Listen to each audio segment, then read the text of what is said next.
Okay. Yeah. Okay. Okay, let me say for the people on the recording that we're just going through and then just trying our best. So like I will send a blank one of this, but you can just write all of the vocabulary terms and just try and go through and see what you remember from all of these. So that is what we've done. These are the pituitary hormones. We don't know this one yet, or this one. So we'll go back and look at those right now. Let me see. Okay, fine. Oh, here, wait. Do you want to try and do this? Do you know about this? Oh, there I am. There he is. Primary plexus, secondary plexus. To be honest, no, I don't remember much about that. I know, right? This is a hypophyseal portal system. All of these. But yeah. Oh, it's all like the capillaries, right? Yeah. So the primary plexus. Nah, I'd have to look over it again. Well, is this one? Do you think it's higher or lower on the? It's gonna be higher. The primary plexus is gonna be higher. And then the secondary one, it's associated with either the anterior or secondary is gonna be posterior, correct? No, anterior. Because like I don't know, everything's just anterior centered because like there's like 6 hormones for it. But we'll see. Yeah, I think the posterior one has its own. So let's see. Okay. Okay. Anterior, posterior. Okay. Infundibulum, which is a part of it that exists. Wait, let me see. Does she have a blank one? Oh, okay, yeah. Oh shit, yeah. So she does have a blank one that she could show you. Okay. No. Okay, yeah, that's only pictures, so she will probably put that on the test. Okay. So anterior, posterior, infundibulum is the posterior like root, basically. Okay. And then this is the other thing we were talking about last time. So the other parts of it, the tuberalis, they're like tubes. So this is the anterior pituitary. Intermedius is in between the anterior and posterior. Distalis is just the end. Pars, yeah, I remember this. The pars tuberalis, intermedia, and distalis. And what exactly does it mean by like pars? I don't know. Maybe it is a pair of balls. Who knows? I don't know. As long as it wasn't like an obvious term. Yeah. I'm not sure if she'll give it to you. Maybe, probably ish. Okay, if you can remember, I don't know if it'd be on there. The optic chiasm is this, which you'll see in lab too. So, this probably won't come up, and neither will that. And yeah, and this is the sella turcica, which is a bone in your skull. But yeah. Okay. This is the portal system. So the primary plexus is higher up, like we said. That one's a capillary network associated with the hypothalamus. So it's like coming down from the hypothalamus. So I just say it's associated with that. And then the secondary one is this side. This is the secondary plexus. That is the anterior. Yeah. Yeah, this one's its own thing. I don't know why. Inferior hypophyseal artery. And yeah. Yeah. We just don't talk about it for some reason. Hypophyseal portal veins. Oh, okay. And the portal veins are in between.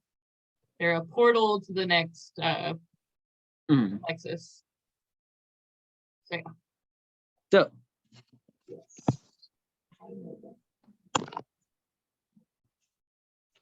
okay. Yes. Something. Okay, it'll say right here. Okay, so the 6 hormones. So we had growth hormone. Oh, okay. Damn. And the cells. The cells would have been good too. But yeah. Okay. So thyroid stimulating growth hormone, prolactin, adrenocorticotropin hormone. I don't know if that's what you started to say. I'm sorry. Yeah, because like ours is like cortisol is the stress hormone. Yeah. Oh yeah. Cortisol is produced from the adrenal gland.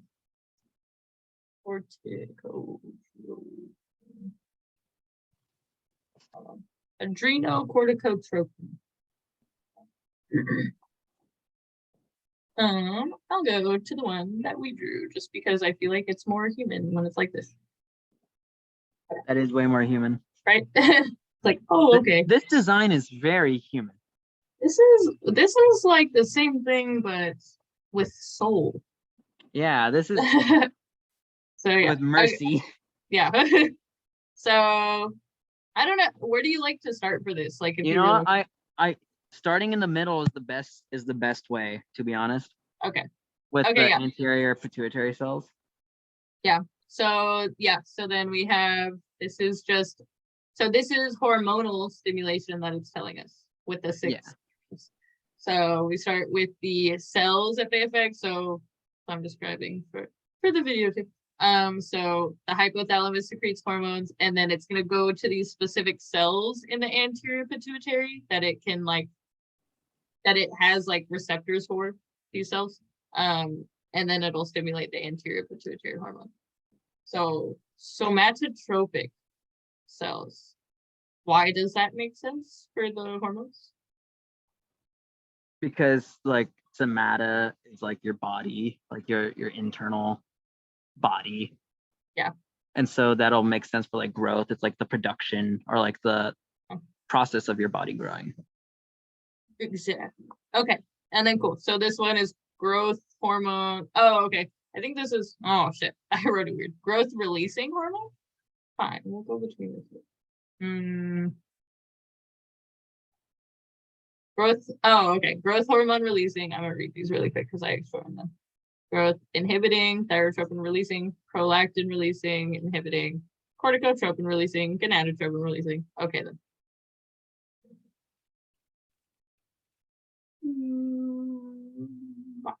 Okay. So thyrotropic cells release what? Thyrotropic is a thyroid stimulating hormone. That's how it comes from the hypothalamus. And then it goes to I forgot what the third column would be. You're good. So thyroid stimulated hormone is the anterior pituitary one. So I think, yeah. So all of these are going to be releasing or inhibiting factors. So that is Okay. So that's and let me go back again because I'm like, I don't know if it's thyrotropic or thyroid releasing. Okay. Oh, so if it's Thyrotropin. if it's a if it's a hypo if it comes from the hypothalamus, it's gonna be either inhibiting or releasing. Yeah. Okay, that makes a lot more sense. Yes. Prolactin goes with the last one. Corticotropin kind of goes with the last one. Gonadotropin goes with the cell. Okay. Thyrotropin though.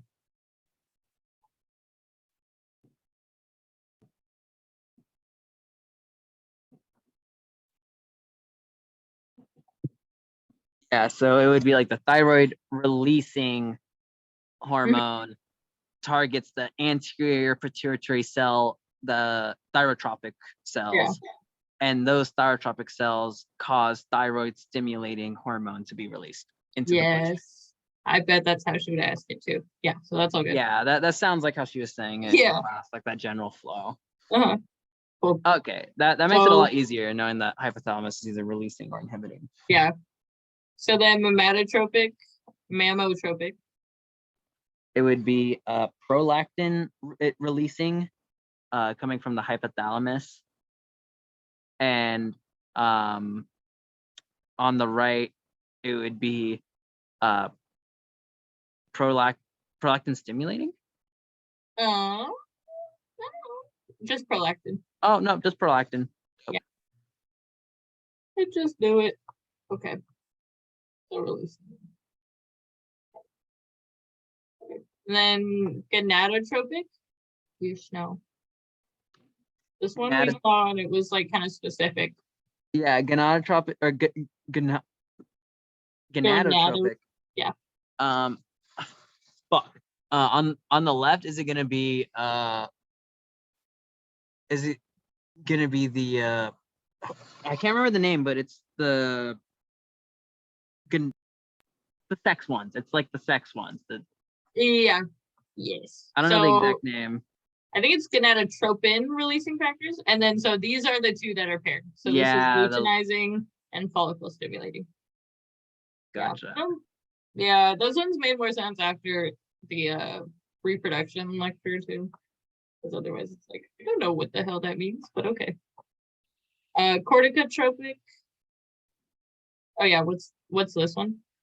That is adrenocortico something. All right. Tropic. Adrenocorticotropic hormone. Okay.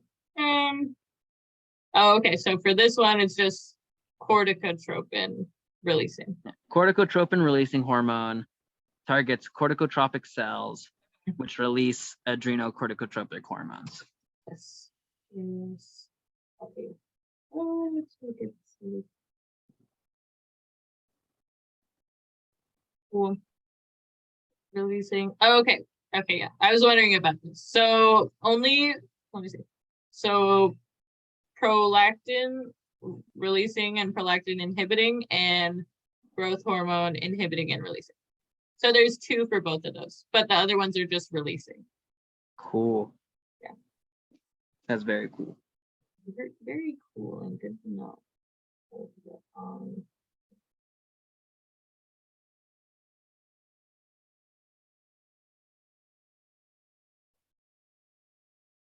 Yes. Okay.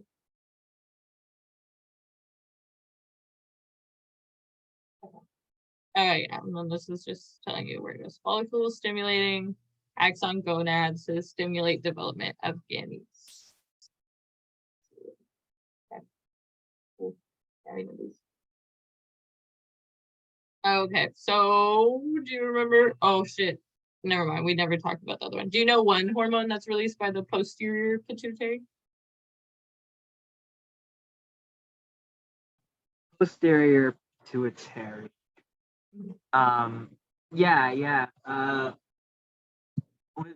Were those the gonadotropin? No. That's anterior. Yeah, we just did that. Damn, we just looked at it. I forgot. Okay, yeah. So it is oxytocin.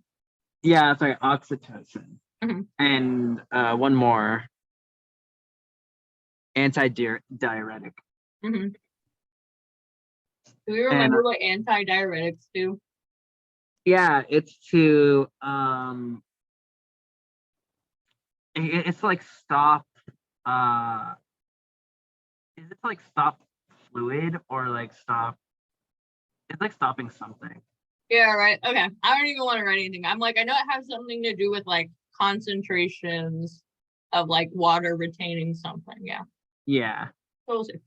But yeah, so it's saying that so oxytocin and antidiuretic hormone are both produced in the hypothalamus. Man, I don't know if you need to know that. I feel like no, but they are synthesized there, which is good to know. And then yeah, and then they go down into there. Antidiuretic, okay, reabsorb water. So in the kidneys, targeted to the kidney. Okay, reabsorb water, and then vasoconstriction. It'll increase blood pressure. Oh yeah, and then I was like, that kind of makes sense because if you're gaining water or you're absorbing it, it's going into your blood, and high blood pressure is just when you have a lot of volume of blood. So that would make sense. And then oxytocin is for females and males, so it'll be smooth muscle contractions for men. And then the uterus and mammary glands, so uterine contractions and milk production. The thyroid gland, yeah, okay, so that's it for the posterior. And then the thyroid, okay, so there's all of these types of cells. Damn, do you remember any of the cells in here? I don't know if I would. Yeah, the blue ones are interthyroid or parathyroid.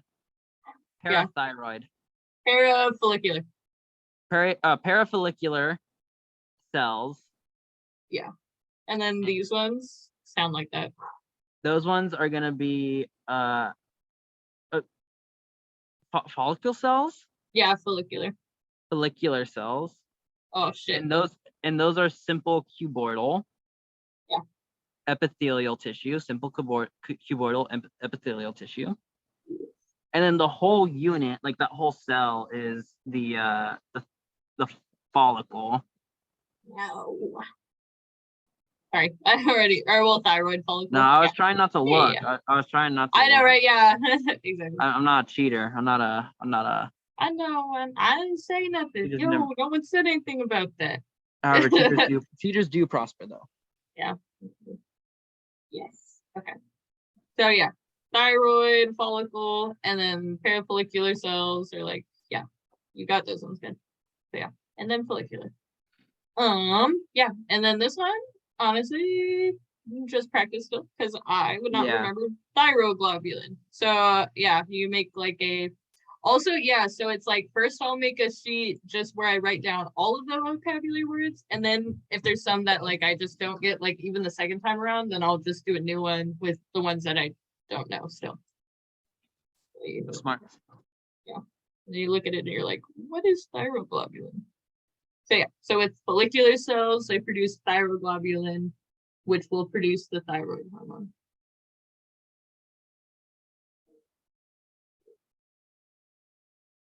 And then the parafollicular cells are C cells.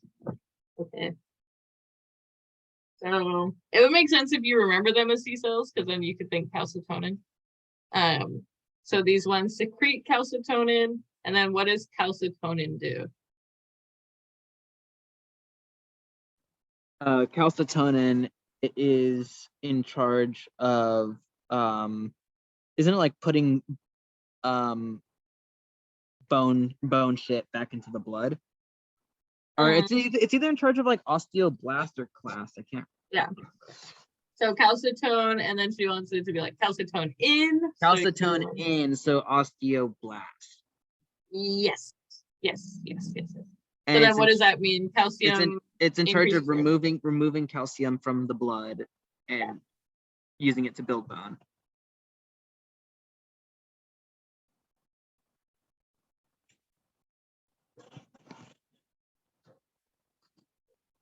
Exactly. Okay. Cool. Oh, and then also kidney excretion for reasons. So, oh, wait, no, never mind. I was trying to make it make sense, and then I thought it was right. So, stimulate excretion of calcium in the urine too. So increase it in blood, or I'm sorry, increase it in the bone.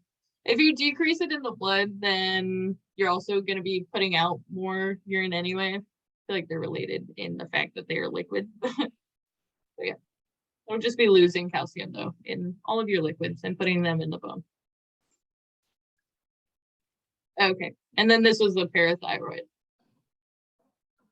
So the parathyroid, I guess, is in the back of your head and behind the thyroid. So these ones, oh, okay. Man. I wouldn't be able to. What cells are those? Yeah, I have no idea. Those are. These ones are different. And the parathyroid. In the parathyroid. Fuck. I actually don't remember those at all. Yeah, right. Okay. Oh, okay. That's so right. chief cells are the numerous ones. Oxybil cells, do you remember? They have do? no known purpose. Okay, cool. So then we have the chief cells in the parathyroid. Yeah, and the chief cells, they secrete parathyroid hormone, which decreases bone, increases blood. Oh, okay, Yeah. okay. So it's the osteoclast. Yeah. So is the other one of that? So the thyroid has C cells, which are osteoblast, and the parathyroid has parathyroid hormone, which makes sense. Yeah. Produced and then by chief cells. What's the other word for the C cells again? C cells, it's follicles, it's follicular cells, and C cells. Um, Parafollicular cells. Oh, sorry, parafollicular. my Yeah. bad. Oh, okay. Yeah. So then the follicular cells are the other ones, and let's double check what they do because I'd be forgetting. I hate those ones. Thyroglobulin, but parafollicular C cells, and then they are similar to chief cells. Let's see. So parafollicular Dope. and chief cells. So parathyroid hormone. Yeah. Yes. And exactly the opposite.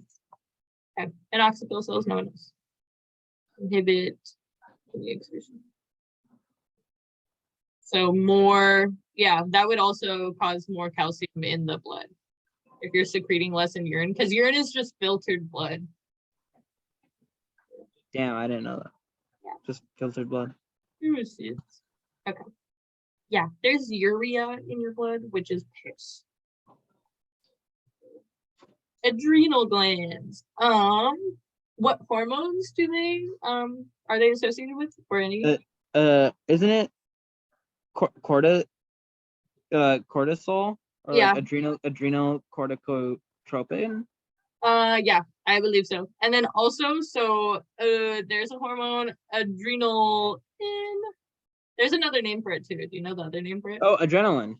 Yeah, or also, yeah, it's called something else though too. I don't know the difference because they say adrenaline or it's epinephrine or norepinephrine. Epinephrine, yeah. Yeah. Oh, okay, we'll see. So yeah, so then the cortex versus the medulla again. So cortex is outside, medulla is inside. Okay, yeah. So the cortex has these ones. Hold on, did I write these down? I don't know if I wrote these down.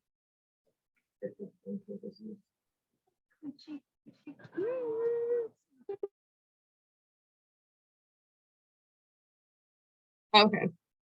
So these are all zona something. Zona. Do you know what any of these associations might be? And that's what you said earlier. So what are the things? Oh, that's right. Sugar, salt, sex. Fuck me, dude. Glomerulosa is is that salt? Yeah, it is. Yeah, that's salt. And then fascicula, that is gonna be sugar. Yeah. And then the bottom one is gonna be what's considered sex. Cool. Yes. And then this one, like, there's nothing else to know about that one because Yeah. it's not a name for there's another hormone.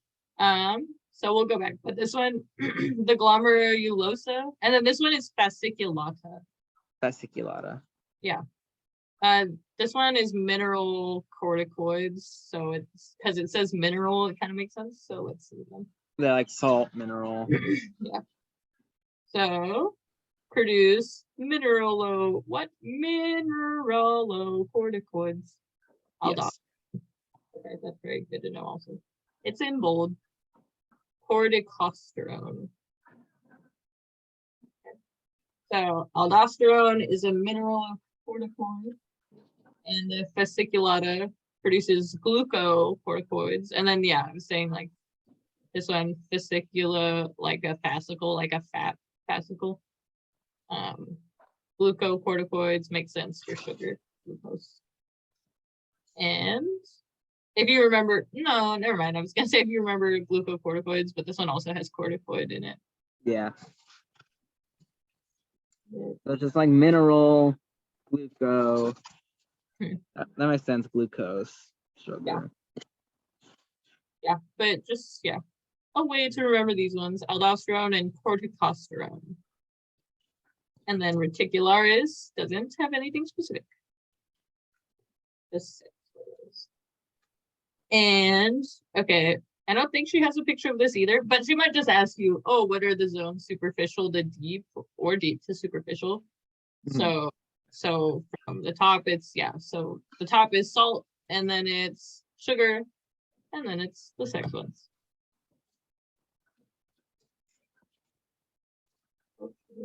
Oh. No. Oh, wait, okay. I'm like, which one is the cortisol? Where are we gonna get to that?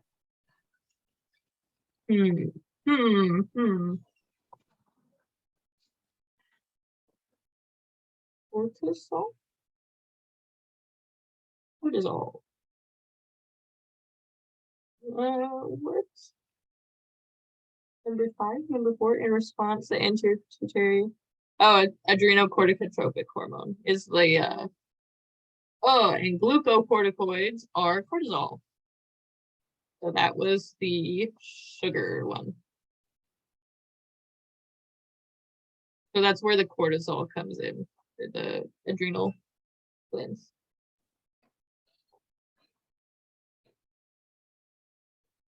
And then the medulla is the inner part. So then we need to remember that there are chromatin cells here. And chromatin cells. So that kind of makes sense. You could say like in the inner part of your adrenal glands, you produce the epinephrine and norepinephrine. And that is the fight or flight step. So it's deep-seated in your adrenal medulla. Yeah, and kind of makes sense because like chroma, think like color, and that's like yeah. of the inside. Yeah.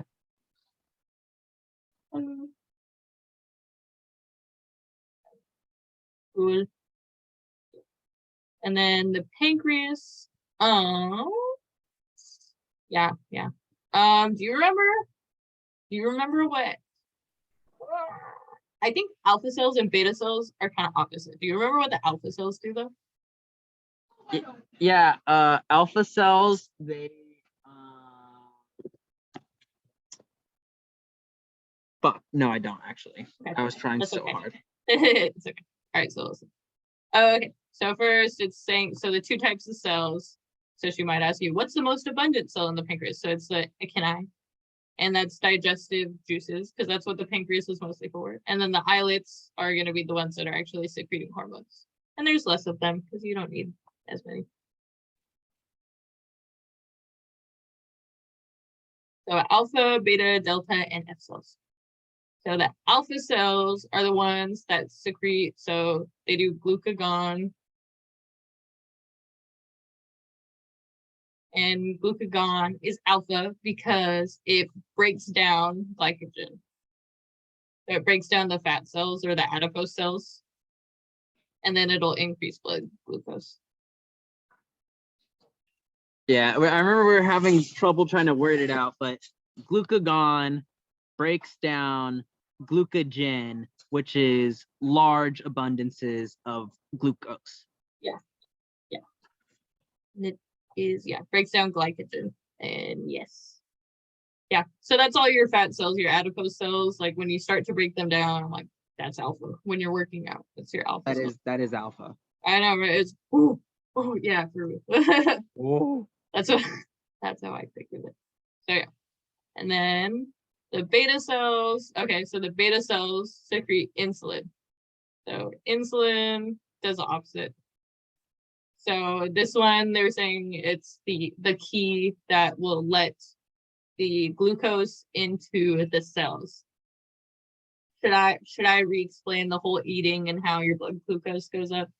Yeah, just a quick little. Yeah, so when you eat stuff, when you eat anything, then you get an increase in your blood sugar. So people who are diabetic, or if they're hypoglycemic, they start to be like faint because they haven't fucking eaten anything, and they have like super low blood glucose. So as soon as you eat something, then your blood glucose goes up, and you want that glucose to get into your cells because the reason you're eating is to power your cells. So insulin is the one that so that's what people take if they have low insulin. They take it so that it will let the glucose into the cells, because glucose can't just diffuse into cells because it's too big. So yeah, so you need insulin to let it into the cells so that you can actually use it for anything. So then if insulin is letting the glucose that is in your blood into cells, then it's decreasing the blood glucose.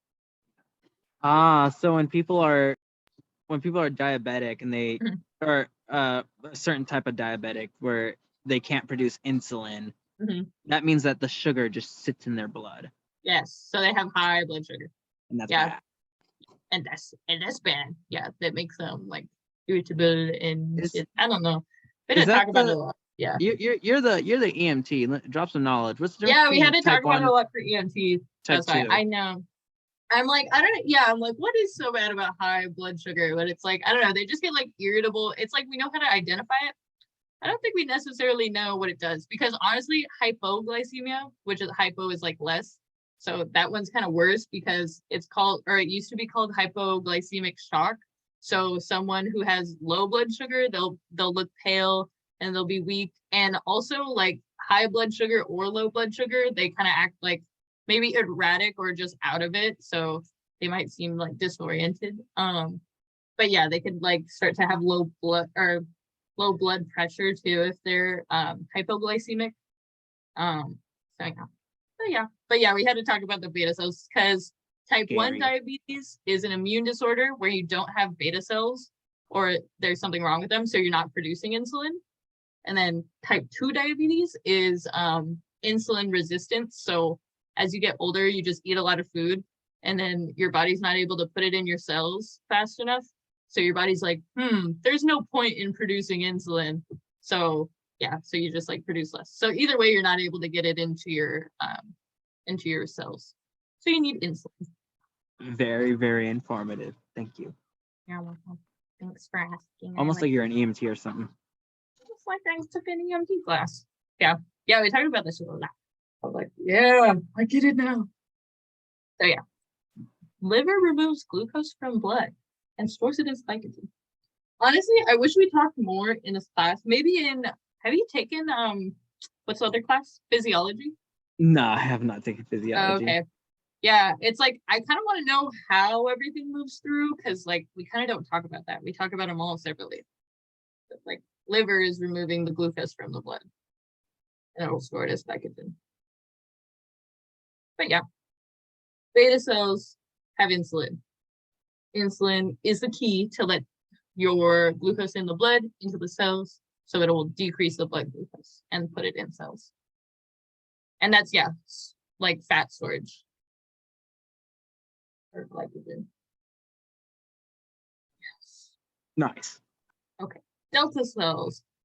This does make sense because, yeah, I tried to tell someone that delta cells were for sleep, but then I was like, oh shit. And I looked at it, I was like, they are not for sleep. But yeah, we were talking about it and they do inhibit the alpha and beta cells, which are both to do with digestion. So it slows digestion. That also inhibits the growth hormone because like if you're not getting nutrients back and forth, then you wouldn't really grow. F cells, the opposite. Pancreatic polypeptide might come up. Like which one's associated with pancreatic polypeptide? So F cells do the opposite of the beta cells. So they'll inhibit them. So stimulated by eating and exercising and fasting. So that'll, yeah, let your digestive process actually continue.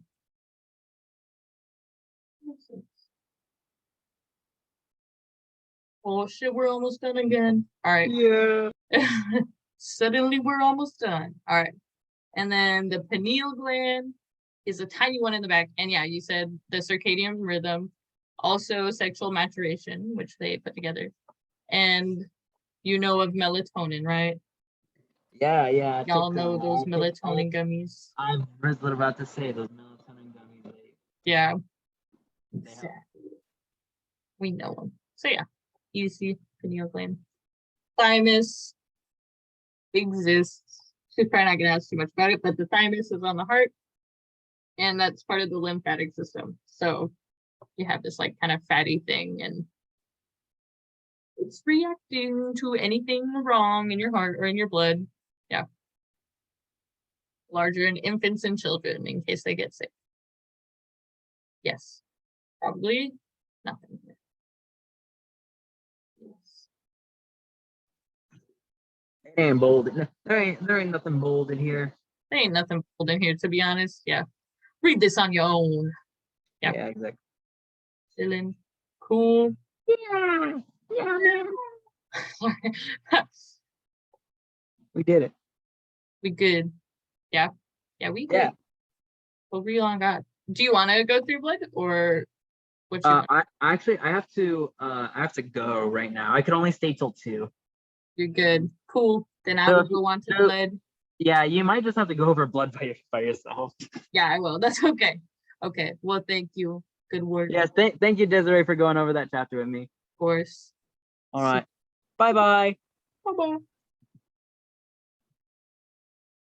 Guys, it's just basically. So I'm gonna go back to this. So basically, if you're not coming to class, then or the study sessions, because otherwise I'm not gonna be doing too much. Not recorded. But yeah, so my tips for ethics class: take notes, rewrite your notes. I guess I'll just do it as a separate one. Write all vocabulary terms. And that's what we were going over, was the ones that I wrote down in the other study sessions.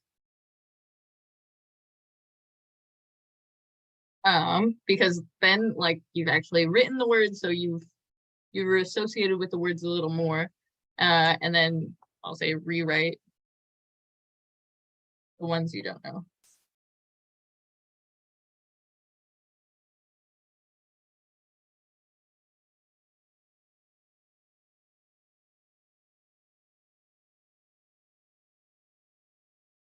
And 3, I'll just say test yourself.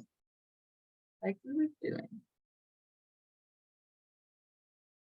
And then you could just go back to the notes and flip back and forth. Like, do I know this? No, I don't know what that is actually. No idea what it is, or just, yeah, if you could come up with like any little piece of information, like beta cells, like, that has to do with digestion. At least you know that much. So then you could go back to wherever and then figure it out. So yes, those are my tips. Yes. So that was endocrine, so that's done. And we can do blood really quick. So let's do that. And this one I haven't reviewed yet. So this is blood. Okay. So I was saying like your blood is what's carrying your hormones anyway. It's carrying hormones, it's carrying literally everything. It carries oxygen, it carries nutrients, transport gas, nutrients, waste, and hormones. Regulates your body temperature and fluid volume. Protection by immune response and blood clotting.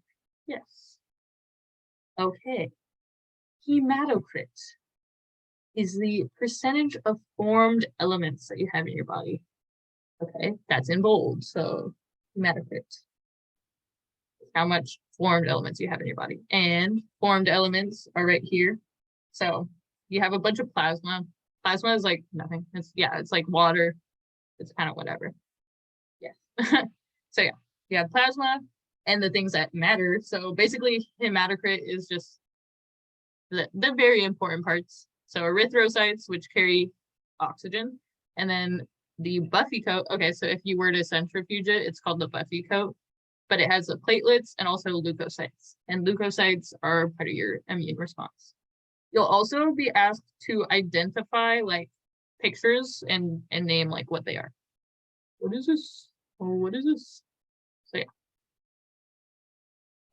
That part was that was a little hard for me. Basophil, at least you could say like it starts with a B and they're blue. So basophil. Yeah, we'll see. So yeah. So formed elements, there are less in females than males. Plasma composition. So we want to know what it is. So you have albumins, you have globulins, fibrinogens, which do the clotting. So they're fibers that kind of clot and stick to stuff, and regulatory enzymes, or regulatory parts, which are enzymes and hormones. So yeah, that's 7% of your plasma is the proteins. So those are the proteins. And okay, and then it's also made of water and electrolytes. Electrolytes are salts and minerals. Hemopoiesis, okay, we've heard that already, so that's blood production. So, erythrocytes have a lifespan of 120 days. Erythrocytes are the red blood cells. Erythro means red. Erythropoiesis is blood production or erythrocyte production under the control of erythropoietin, which we did see. I was about to go back in the endocrine slide. That was that was the last slide. I saw erythropoietin. So you could check that. And then also hemopoiesis. So this is all types of blood. So erythrocytes are the red blood cells, leukocytes, Luke, the prefix Luke means white. So if you know anyone named Luke, I like heard it again and then I heard that it means white and I was like, oh. And I looked at my friend Luke. I was like, yeah, yeah, it does mean white. Sorry. But yeah. Lifespan of leukocytes is 12 hours to many years. Okay. And those are your white blood cells, so defense. Leukopoiesis is leukocyte production because poiesis is production. Platelets are the ones that are actually going to like kind of contribute to clotting. So lifespan is 8 to 10 days. Oh, platelets are actually just fragments, I believe. We'll see it. We'll see. Thrombopoiesis, maybe not, because thrombopoiesis is platelet production. We'll see, but it contributes to clotting. Erythrocytes, they are small. Yes, about the diameter of your capillaries. Bioconcave means it has like this lowered part in the middle. They do not have a nucleus, and I thought that was pretty crazy, I guess. They transport oxygen and carbon dioxide. So these are like when you breathe, you have a capillary network around your alveoli, which will be after the heart lecture. So those will exchange the nutrients between the blood and the air that you inhale. Hemoglobin is, hemoglobin is this molecule. It has 4 subunits. So she wants you to know it's 4 subunits, 4 heme molecules. So heme are these. So these are like iron kind of molecules. So this is, yeah, this is, oh no. Okay, fine. This is heme, this is heme, this is heme. Okay. And there are 4 iron ions. Oh, just kidding. Heme is the molecule with the iron. Yeah.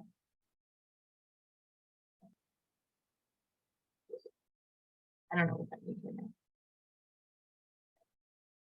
Each erythrocyte has 280 million molecules of hemoglobin. So each of your blood cells, red blood cells, has a shit ton of hemoglobin in it. That makes sense. Okay. And hemoglobin is red pigmented. It will transport oxygen and carbon dioxide. Each of them has 4, can bind 4 oxygen or carbon dioxide molecules. The life cycle, so it has no nucleus, so it doesn't fix itself. So you'll have erythrocytes, erythropoiesis in the bone marrow, and then they will circulate. And the old ones, so your spleen and your liver are what is the word? Their function is to filter your blood. Okay, and then it'll go ahead and phagocytize it, which means eat it. And then heme will be recycled. So the heme molecule and then the iron separately. And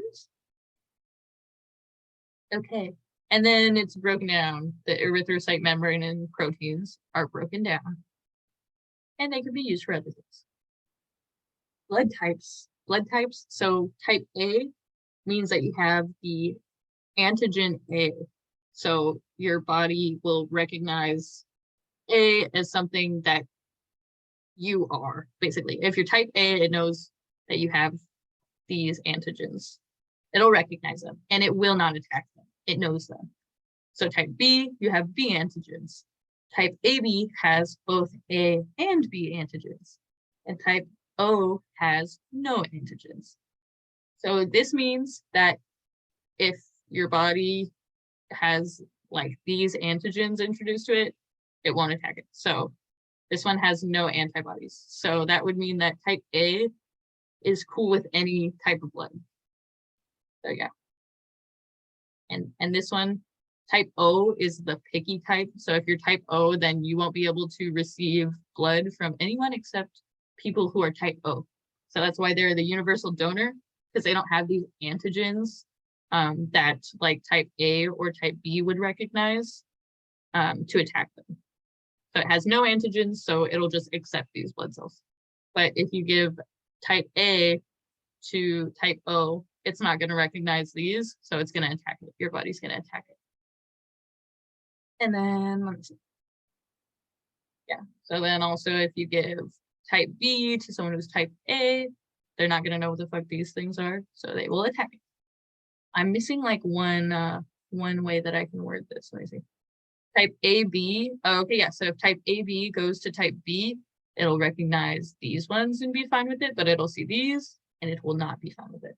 Antibodies are the ones that are gonna bind to anything odd. Antibodies recognize like the circles for type B as foreign, so they're not gonna let it in. So yeah. So the universal donor is type O because there's no antigens or antibodies to bind to.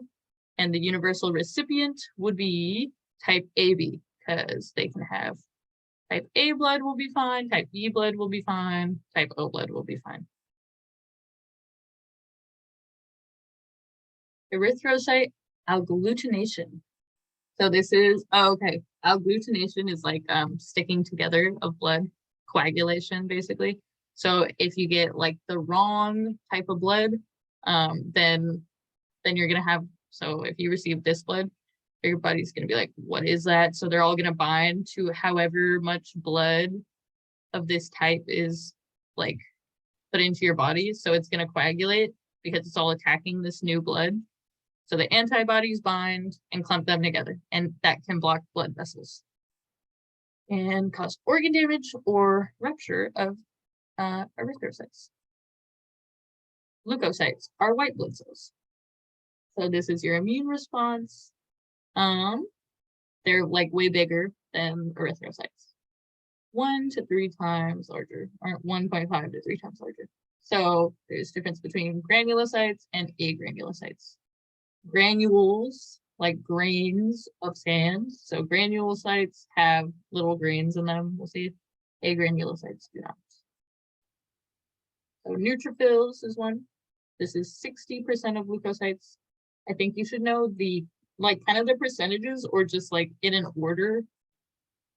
Like what percentage is what. These ones are already in that order. So neutrophils, they will phagocytize bacteria. So they're just gonna eat bacteria, swallow it, and break it down. They're multi-lobed, so they look like all of these things. That's multi-lobed, and they have pale granules. So this is the granules. Granulocytes, eosinophils. So eosinophils have the red granules. They're bilobed, so like that. They have 2 lobes. They phagocytize allergens or antigens and antibodies. So go back. So the other one was a neutrophil, and what did it phagocytize? Or something different, and it's bacteria. So neutrophils just do bacteria, and eosinophils are going to do allergies. So yes, allergens, stuff that's irritating him. These ones might be responsible for inflammation then for allergens, but maybe we'll see it. I don't want to say. Basophils. No, damn it, it's a basophils. I'm sorry. Anyway, they take up the allergens for eosinophils. And then basophils, they have the blue ones because it starts with a B. That's how I remember it. That's easier. Bilobed also. And they release histamines during inflammation. So those ones cause inflammation, basophils. And then we have lymphocytes. These ones have no granules, so these ones take up like the whole cell, the nucleus. They produce antibodies, so lymphocytes. Lymphocytes, and let's see what the other one's called. Monocytes. Okay. You hear about lymphocytes all the time, or lymph nodes. So I feel like this one, like that kind of tells you, like, I would just say, oh, it's a major player then, like lymphocytes. Like lymph is a ton of what you need. It's very important. So it produces antibodies. So antibodies are B cells, and it'll attack antigens with T cells. And also, it will attack abnormal or infected cells with natural killer cells. So these are all your antibodies and like things that are really like interacting with all these molecules. So antibodies are produced by B cells. Antigens are T cells attack antigens, sorry. And then abnormal cells are attacked by natural killer cells. They're just able to kind of like scan the cells and know there's something wrong with it, and then they just do it. Monocytes are the other only agranulocyte, so kidney-shaped nucleus. They have a lot of cytoplasm, and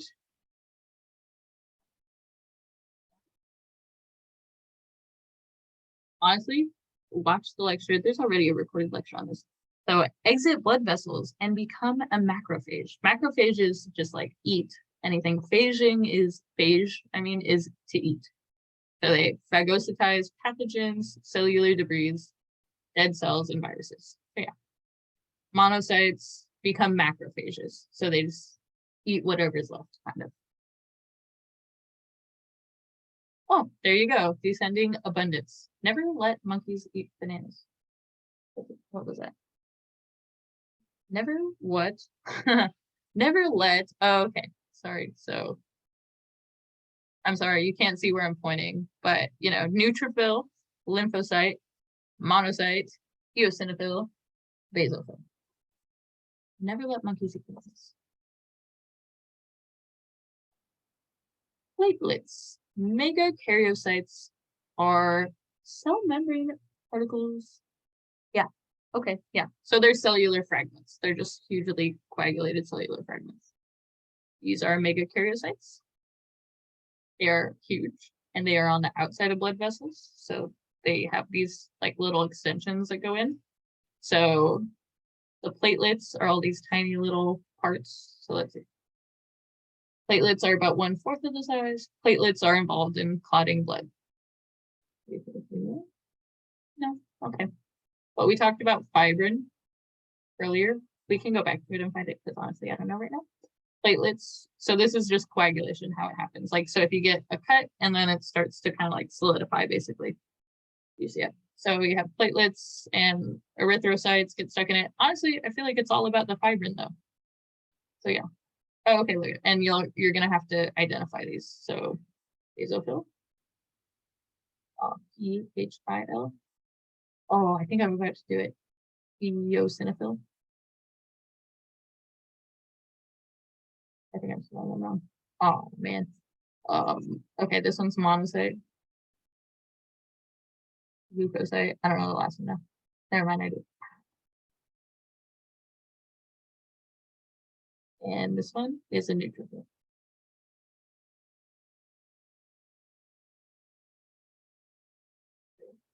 And that's enough lecture. So let's just go back to where fibrin was. That was in plasma.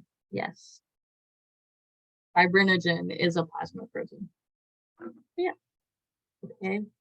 So hypothetically, pause this video and then we'll go on to the heart just because I think that's going to be on your test and I won't be available next Saturday to do a, oh man, is this long? We'll see. We'll see about this. But I won't be available next Saturday to do a study session. So I'd rather just do everything. So the heart is part of the cardiovascular system. The cardiovascular system pumps blood through your whole body. All of your cells need oxygen. They need waste removal. And we said that blood is going to filter stuff. It's going to take out take out the bad stuff. It's going to send, man, I'm not gonna recall from last year right now. But it's gonna send stuff that's gonna attack like any bacteria or allergens. You're gonna release histamines to react. So that's all traveling through your blood. And your blood is bringing oxygen and carbon dioxide exchange to your lungs. So that's what's happening with it. Yeah. Arteries. Okay. I always remember arteries away and then veins go back to the heart. But arteries away. So this is like how it travels like from the heart into the body. So yeah, we'll see it. The vessels, you have arteries, veins, and capillaries. Veins are just going to carry blood back to the heart. So arteries away, veins come back to the heart. Veins are the blue ones, arteries are red. And capillaries are gas exchange kind of stuff. So you have that everywhere also. And also like around your alveoli for sure. There's two sides of the heart, so it's great to break it into the right side and the left side. And let's see, do we have one listed? Usually when you're looking at a heart, it'll be like the left side of your paper will say the right side, because if you're looking at a patient, you use the patient's left and right. So if you were in the perspective of that heart, it would be your right and left side. Yeah, so the right side is going to receive blood and the left side is going to pump blood. So yeah, and if you're, so the whole point of this is like exchange oxygen to your body, bring carbon dioxide back, and it goes to your lungs to go ahead and drop it off and exhale. And then you inhale and you get oxygen, and then it goes to your heart, and then you pump it back out to oxygenate your body. So yeah, so we'll see it. Right side receives deoxygenated blood coming from your whole body to pump it into the lungs, and it'll get oxygenated and come back to the heart through the left side, and then your left side pumps it back to your body. So that is the circulation of it. There's also two chambers, so you have two of them each on the left and right side. So the atrium is the upper one and the ventricles are the lower one. So the atria is always receiving blood and the ventricles are pumping it somewhere else. Two sides of the heart, yes. I think we'll see it a little more. But yeah, the right side is the left side, but it's the right side because it's the patient's right and left side. Okay. You have great vessels. So these are like super big major vessels. So the pulmonary trunk comes from the right ventricle. We'll see that. So that's going to be where you're sending it. Honestly, I like to start with the superior and inferior vena cava. So that's going to be, and these are veins. So that means that they are bringing it back to the heart. So this is like your body just got all this oxygen and now the blood's coming back because there's no more oxygen. So it doesn't need it. So it's going to come through the vena cava, the upper and lower one, superior, inferior. It's going to go into the right atrium, and it's going to pump into the right ventricle. And then it'll go through the pulmonary trunk to the lungs to be oxygenated. And then it'll come back, let's see, through the pulmonary veins. And then it'll go to the, so through the pulmonary veins from the lungs to the left atrium, and then the left ventricle. Left ventricle is the strongest one because this is all oxygenated blood that needs to go to your whole body. So through the aorta, we're just pumping it away. So the aorta is the highest pressure blood vessel in the body. So I think it'll be more clear as we go through it. But when I am back, I'll see when your test is. Maybe you won't even, you're gonna do the heart lecture next week. I'm sorry. I love the heart so much. I'm sad. Maybe I will do another study session. But yeah, we'll see. Great vessels. It's vena cava, superior, inferior. They both go into this right atrium. Okay. And then that just goes to the right ventricle. And then this goes out through here, through the pulmonary trunk, or pulmonary artery, because arteries carry it away. And then it'll go to the lungs, yeah, lungs, and then it'll be oxygenated and come back through the pulmonary veins to the left atrium and then left ventricle. You can see the left ventricle is like way thicker because it needs to be stronger to pump it through the aorta. And the aorta has all of these arteries that are pushing to your head, and you have a descending aorta to your lower half, yeah, to your whole body. You have AV valves. So these are, you have left and right ones, atrioventricular valves. So that makes sense that these are between the atrium and the ventricle. So the AV valves between the atrium and ventricle. The right one has a tricuspid one, and the left one has the bicuspid. So there's 3 of them on the right side, 2 of them on the left. See? And then semilunar valves. So you're going to want valves in each chamber so that blood isn't pumping back and forth because your heart's just contracting, but the valves make it so that it's going one way the whole time. So the semilunar valves go out of the heart. So you have a pulmonary semilunar valve. So as it's going to the lungs, pulmonary means lungs, so as it's going to the lungs. And then you have an aortic semilunar valve. So that's through the aorta. So this is tricuspid and bicuspid. These are AV valves. And then these ones are the semilunar valves, the yellow. So the pulmonary one is this one, and the aortic one is the aorta. Pulmonary circulation versus, man, I'm kind of tired. I don't know if I want to do this whole. Pulmonary circulation. So that's saying the circulation between the heart and the lungs. So you get deoxygenated blood from the right side, the ventricle to the lungs. At the lungs, the blood picks up oxygen, and then it drops off carbon dioxide, and it's oxygenated, so it's going to go back to the left atrium and ventricle. And now that it's oxygenated, it can go to the body. And that's where we get into the systemic circulation. So the body system. So it's circulating throughout your whole body. I've been going so fast. Yeah. Oxygenated from your lungs, and now it's going to go to the body. So it's going to be going through the aorta to distribute it to your whole body. And you'll have exchange of gas, nutrients, and waste at all of your skin and muscles, because your muscles need that too. They need oxygen. If you deprive it of oxygen, then your muscles will just like die. Or like that's like you wrap a string around your finger. It's not getting oxygen, so the cells will just die if they need it. And then so it's circulated through the body, and those are arteries that carry it away, all kinds of arteries. And then the veins will bring it back. And now that the oxygen from the blood has been used, it's going to bring it back to the heart. And then it'll go back through the pulmonary circulation to be oxygenated. And it'll be sent to the body, and it'll get deoxygenated. It'll come back to the heart to get oxygenated. You know? Okay. So I hope you'll be okay with these. Cardiovascular system circulation. Let's see. So it's saying this is number one. So we'll just start in the right ventricle. Ventricles pump blood away. So the ventricles are going to go to the lungs. What is this? Oh, this is left and right lung. It'll be oxygenated.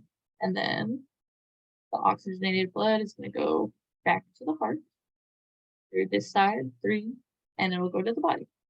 It's oxygenated. Yeah.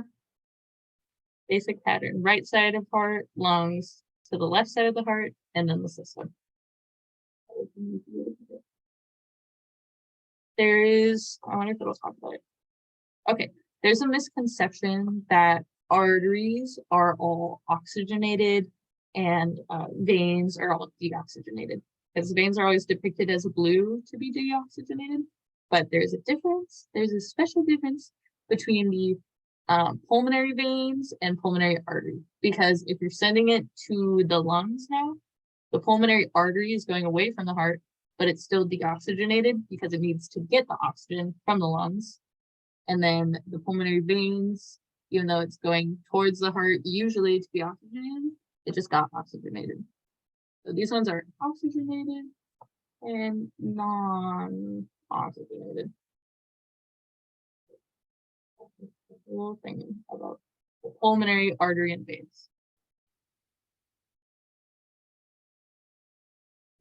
The heart is positioned within the thoracic cavity, like right there. It's also shifted over to the left side, as the left side that's just how it looks. Oh, sorry, it's on this screen right here.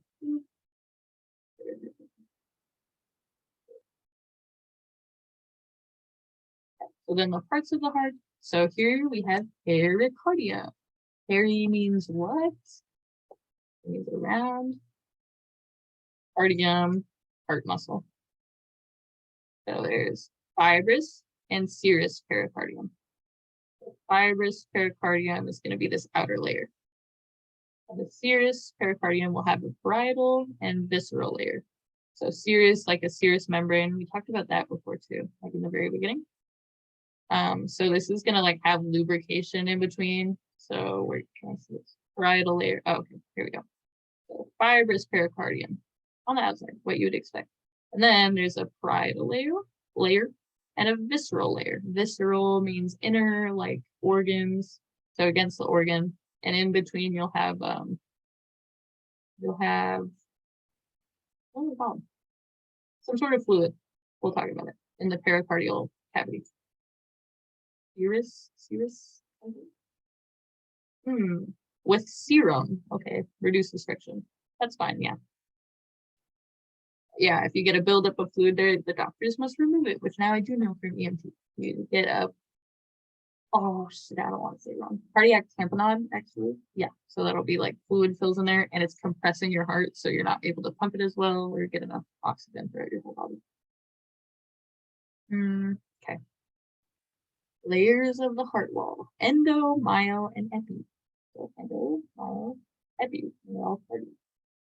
Epi is going to be on the top, myo is the muscle, and then endo will be right on there. The anatomy. Okay, yeah, so we have the vena cavas here. They both go to the right atrium there.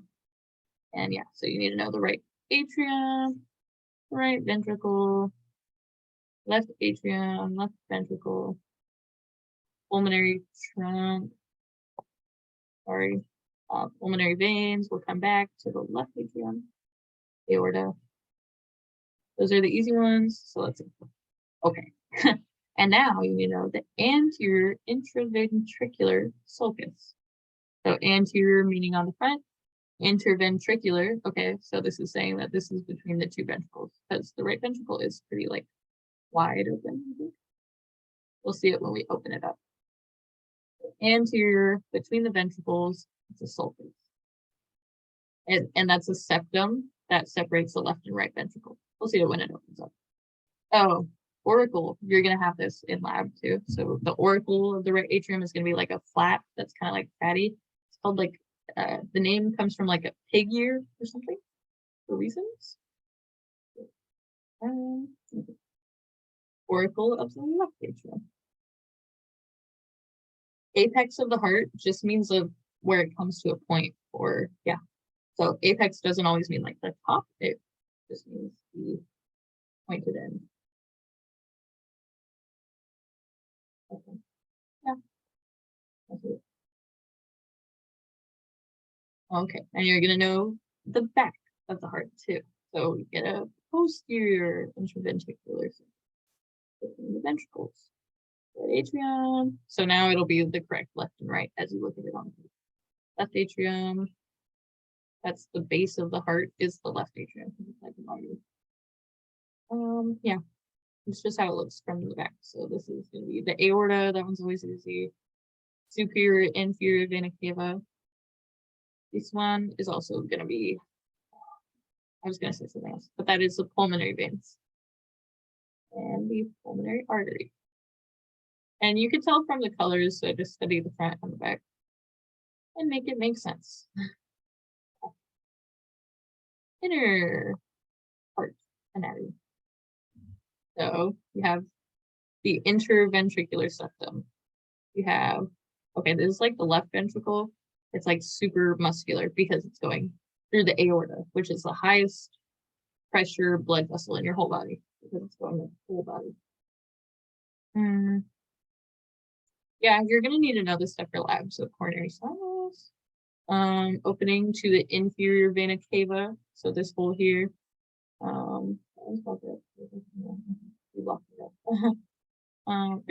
Really, okay, interesting. Okay. The AV valves. Oh, AV valves, semilunar valves. Another one. They call these chordae tendineae. We'll talk about it in papillary muscle. So the muscle is the one that actually comes out, and then these are the chordae tendineae. Okay, the AV valves are meant to prevent backflow to the atrium. So atrioventricular, between the atrium and ventricle, you want to go from the atrium to the ventricle. So you have valves in between to make sure it doesn't go backward into the atrium. So the right one is tricuspid. Left one is bicuspid, also called a mitral valve. Okay, and then they close. So this is important. You need to know they close when they contract. They close when the ventricles are contracting, which makes sense because if they're contracting, they could either go through an artery or they can go backward. There. The papillary muscles and the chordae tendineae are to prevent inversion. I saw it right here. They're like pulling them outward, so they'll just kind of, I don't know, they'll stay, you know? Because this is just like a high pressure, like vacuum kind of thing that's happening. And this is tricuspid, is what I was trying to say there. Chordae tendineae, that's the tricuspid, yeah, and papillary muscles. Semilunar valves are between the ventricles and the arteries that prevent backflow to ventricles. There's a pulmonary one between the ventricle and the pulmonary trunk. And aortic semilunar valve between the left ventricle and the aorta. The semilunar valves open when ventricles contract so that they can be forced into the arteries. So you want it open as the heart is contracting because the heart is trying to pump blood to the next piece. Arterial pressure is greater than ventricular pressure when it comes up. When blood slides backward, it catches in the cusps and closes the valve. So, the blood will pull up here once it knows that it's been sent, and it'll close it. Here.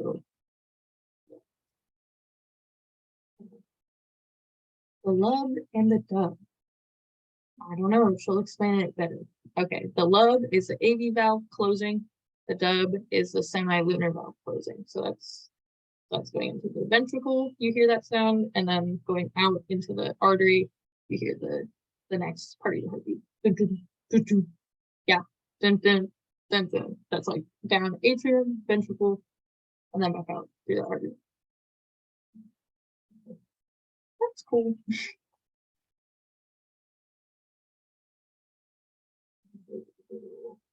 Okay. Yep. It's telling you the blood flow. I've gone through it many times, so. Oh, fibrous skeleton of the heart. Between the atria and ventricles, dense, regular fibrous connective tissue. Functions to anchor the heart valves, electrical insulation, and rigid framework for attachment of cardiac muscles. Oh, okay, thank you. Fibrous skeleton, so that's all this in between. Okay. So now I'm going to go back a little bit. So also here you can tell right AV valve, what do you notice versus the left AV valve? This one has 3, this one has 2. Tricuspid and bicuspid. The fibrous skeleton is anchoring the heart valves. They'll insulate the electrical impulses, and there will be a good attachment site for the cardiac muscles.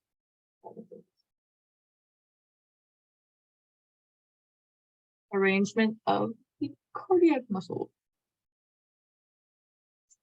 Spirally in some way. Kind of cool. Yeah. I do know, I'm sorry. Atria contracts to squeeze the glue and push blood to the ventricles. I see. This is upper. So the atria contracts, the green one narrows the heart. I see. Okay. And then the ventricles contract, and this one, when that one contracts, it's gonna pull it upward. Cardiac muscle. Myocardium. So branched and striated.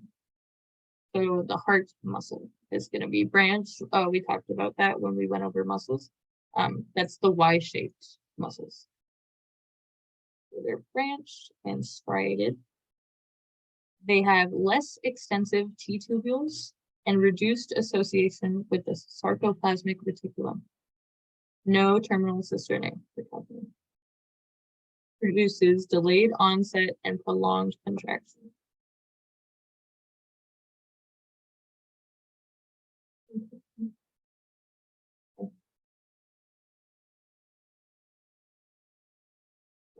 T-tubules, reduced sarcoplasmic reticulum, no terminal cisternae.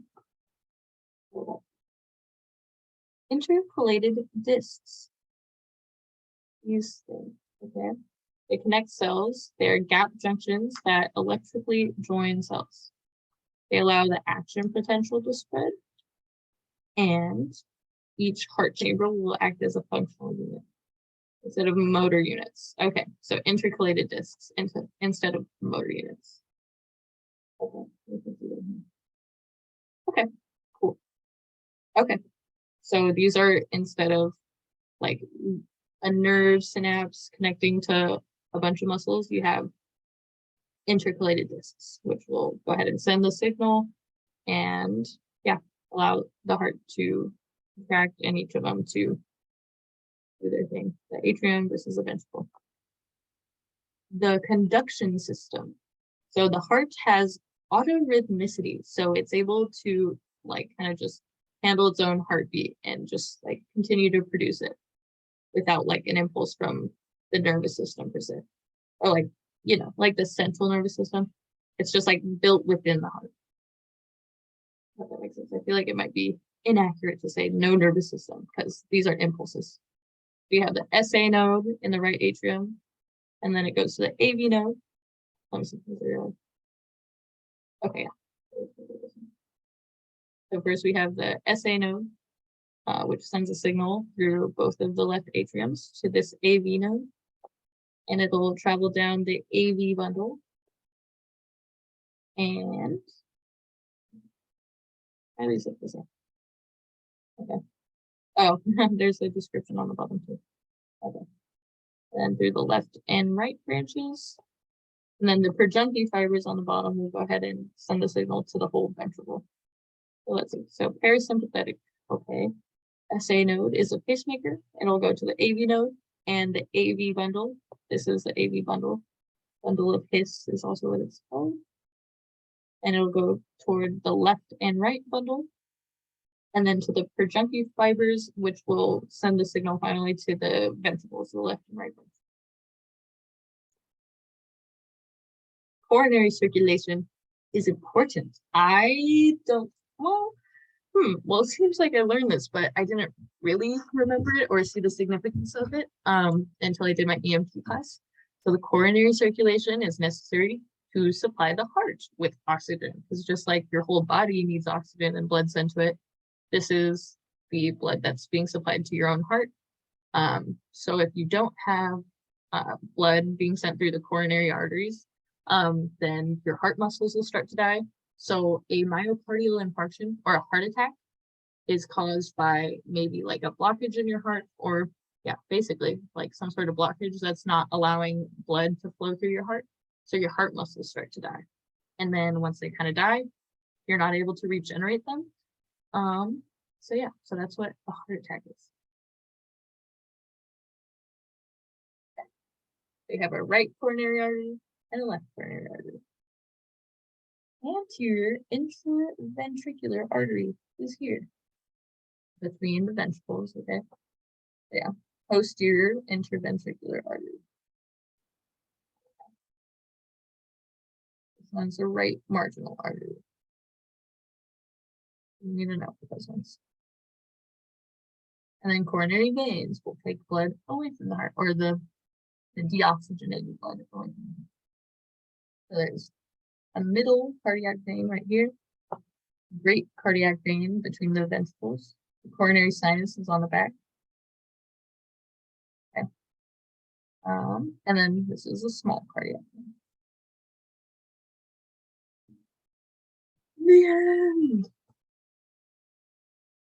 Thank you guys for coming to my lecture, for watching my lecture online. I probably won't do one next week, or if I do, I'm not going to record it. So this should be everything.